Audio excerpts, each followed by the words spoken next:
Vacilfrutta, Adriatica, la Valle dei Sapori, Acqua Marina, l'arte del buon gusto. A Vacil di Breda, Treviso. Bentrovati al meteo.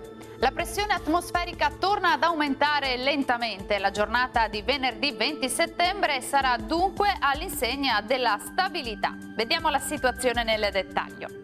Sul Veneto al mattino cielo ancora a tratti coperto ma senza precipitazioni associate. Dal pomeriggio invece sarà via via più soleggiato. Temperature però ancora in lieve diminuzione, minime tra 8 e 16 gradi, massime comprese invece tra i 19 e i 22 gradi.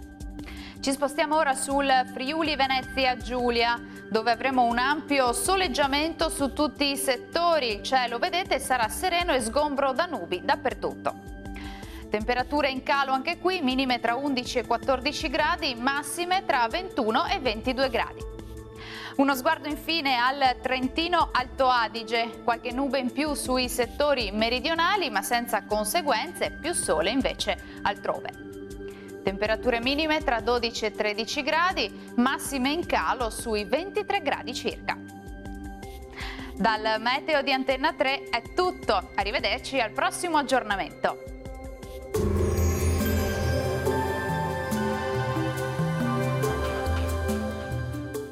Vacilfrutta, Adriatica, la Valle dei Sapori, Acqua Marina, l'arte del buon gusto. A Vacil di Breda, Treviso.